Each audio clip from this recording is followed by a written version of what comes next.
Hi friends, അപ്പോൾ നമുക്കിന്ന് cauliflower ഒന്ന് വറുത്ത് നോക്കിയാലോ. അപ്പോൾ അതിന് വേണ്ടിയിട്ട് ഞാൻ കോളിഫ്ലവർ നന്നായി ചെറുതായി നുറുക്കി വെച്ചിട്ടുണ്ട്. ഇനി നമുക്കിത് കുറച്ച് വെള്ളത്തിൽ 2 മിനിറ്റ് നേരം ഒന്ന് തിളപ്പിച്ചെടുക്കാം. ഉപ്പും മഞ്ഞപ്പൊടിയൊക്കെ ഇട്ടൊന്ന് തിളപ്പിച്ചെടുക്കാം. അതെന്തിനാന്ന് വെച്ചാൽ ഇതിൻ്റെ വിഷാംശം പോകാനും പിന്നെ അതൊന്ന് വെന്തും കിട്ടും. അപ്പോൾ അതിന് വേണ്ടിയിട്ട് നമ്മളൊന്ന് 2 മിനിറ്റ് തിളപ്പിച്ചെടുക്കണത്. അപ്പോൾ നമുക്ക് തിളപ്പിച്ചെടുക്കാം. ഇത് നമ്മൾ തിളപ്പിക്കാൻ വെച്ചിട്ടുണ്ട്. ഉപ്പും മഞ്ഞപ്പൊടിയൊക്കെ ഇട്ട് കൊടുത്തിട്ടുണ്ട്. ഇനി ഇത് തിളച്ച് വരുമ്പോഴേക്കും നമുക്കൊന്ന് ഇതിനുള്ള മസാലകളൊന്ന് തയ്യാറാക്കിയെടുക്കാം. ഇത് 2 മിനിറ്റ് വരെ തിളപ്പിച്ചാൽ മതി. ഇപ്പോൾ തിളയ്ക്കാൻ തുടങ്ങിയിട്ട് 2 മിനിറ്റ് ആയിട്ടുണ്ട്. ഇനി നമുക്കൊന്ന് ഫ്ലെയിം ഓഫ് ചെയ്തിട്ട് ഇത് ഊറ്റി വയ്ക്കാം. എന്നിട്ട് നമ്മൾ കൂട്ടി വെച്ച മസാലയിലേക്ക് ചേർത്തിട്ട് നന്നായിട്ട് ഇളക്കി കൊടുക്കാം. ഇപ്പോൾ കോളിഫ്ലവർ ഒന്ന് വെന്ത് വരുമ്പോഴേക്കും നമുക്കൊന്ന് മസാലക്കൂട്ട് തയ്യാറാക്കാം. അതിന് വേണ്ടിയിട്ട് ഇഞ്ചി വെളുത്തുള്ളി ചതച്ചത്, പിന്നെ അതിലേക്ക് കടലമാവ്,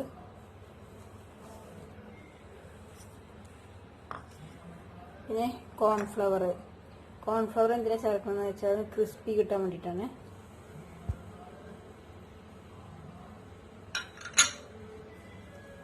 പിന്നെ മസാല, ചിക്കൻ മസാലയാണ് ചേർക്കണത്. മുളക് പൊടി ഓരോരുത്തരുടെ എരിവിനനുസരിച്ച് ചേർത്താൽ മതി. പിന്നെ ഉപ്പ്, പിന്നെ ഓൾറെഡി കോളിഫ്ലവർ ചേർത്തിട്ടുണ്ട്. പിന്നെ ഈ മസാലയ്ക്ക് വേണ്ടി ഉപ്പാണ് ചേർത്തിരിക്കുന്നത്. പിന്നെ കുരുമുളക് പൊടി ഒക്കെ ചേർത്ത് നന്നായിട്ടൊന്ന് മിക്സ് ചെയ്യുക.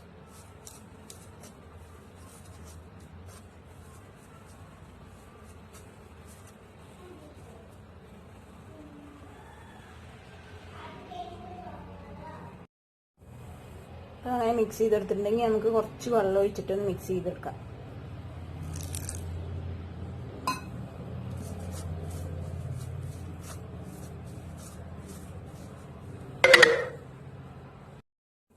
നമ്മൾ വെള്ളം ഒഴിച്ചിട്ട് അങ്ങനെ മിക്സ് ചെയ്തെടുത്തിട്ടുണ്ട്. ഇനി ഇതിലേക്ക് വേവിച്ച് വെച്ചിരിക്കുന്ന കോളിഫ്ലവറും ചേർത്ത് കൊടുക്കാം. നന്നായിട്ടുള്ളൊന്ന് മിക്സ് ചെയ്തെടുക്കുക. അപ്പോൾ നമ്മൾ കോളിഫ്ലവർ ചേർത്ത് നന്നായി മിക്സ് ചെയ്ത് വെച്ചിട്ടുണ്ട്. ഇനി നമുക്കിതൊന്ന് 5 മിനിറ്റ് നേരം ഒന്ന് അടച്ചു വയ്ക്കാം.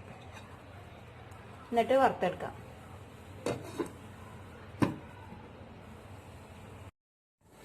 അപ്പോൾ അടച്ചു വെച്ചിട്ട് 5 മിനിറ്റ് ആയിട്ടുണ്ട്. നമ്മൾ എണ്ണ ചൂടായി വന്നിട്ടുണ്ട്. ഇനി നമുക്ക് ഓരോ ഷെയറായിട്ട് ഇട്ട് കൊടുക്കാം.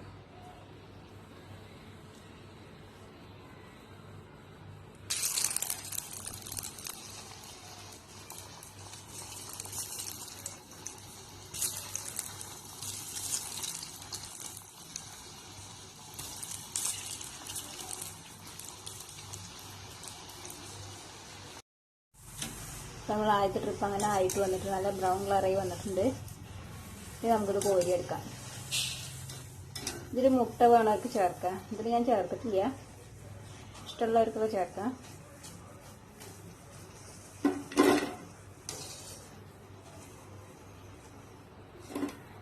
ഇനി അടുത്ത ട്രിപ്പ് നമുക്ക് ഇട്ട് കൊടുക്കാം.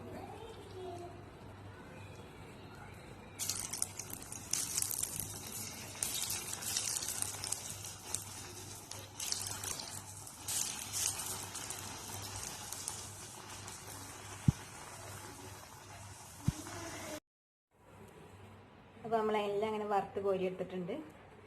അപ്പോൾ ഇതെല്ലാവരും ഒന്ന് ട്രൈ ചെയ്യുക. ഇഷ്ടപ്പെട്ടുവെങ്കിൽ സബ്സ്ക്രൈബ് ചെയ്യാനും ലൈക്ക് ചെയ്യാനും മറക്കരുത്. എന്തെങ്കിലും അഭിപ്രായങ്ങൾ ഉണ്ടെങ്കിൽ കമൻറ്റ് ബോക്സിൽ അറിയിക്കുക.